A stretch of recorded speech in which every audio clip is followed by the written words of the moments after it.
Bagaimana kalau kita di dalam perjalanan dari Surabaya ke Jakarta, tiba-tiba supir bilang, mohon maaf Bapak dan Ibu, kita berhenti sebentar untuk isi bensin, karena bensin kita mau habis ini.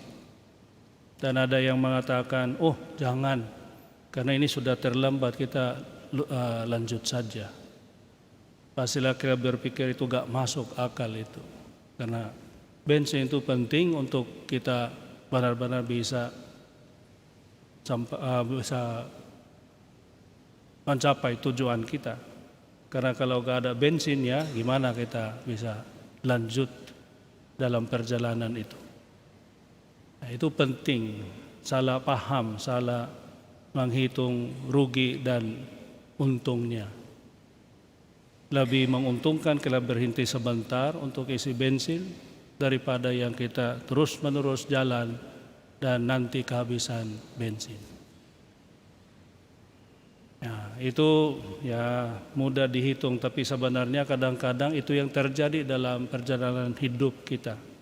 Kita salah hitung rugi dan untungnya. Pada waktu itu dalam bacaan Injil kita ini mereka, maksudnya pemilik babi itu, karena biasanya binatang-binatang yang ada itu banyak pemiliknya. Mereka hanya melihat bahwa mereka kehilangan babi-babinya daripada menguntungkan kehadirannya Tuhan Yesus di tengah-tengah mereka. Ya, itu bisa disebut biasa kalau kita salah paham.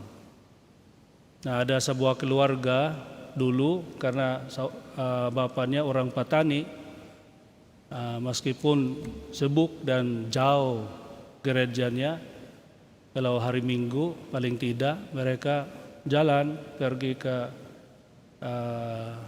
gereja untuk ikut misa.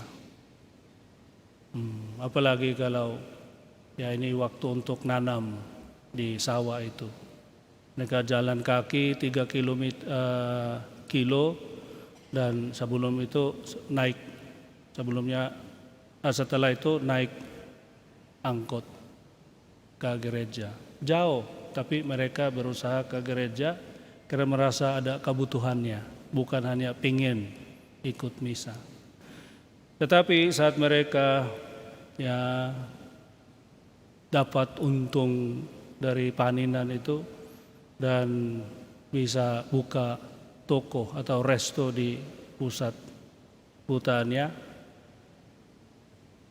ya, sebagai resto jual makanan, kalau hari Minggu itu bisa disebut lebih menguntungkan karena ya banyak orang yang datang dan makan sampai mereka gak ke gereja sama sekali karena sudah ada ya, alasan bahwa kalau kita ke gereja rugi, ya, merugikan kita.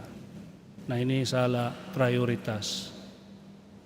Gak usah tutup restonya, tetapi mungkin berusaha saja ambil waktu supaya ke gereja. Nah, ini yang kita ingatkan pada hari ini. Semoga kita bisa benar-benar menghitung untung dan ruginya dan selalu kita pilih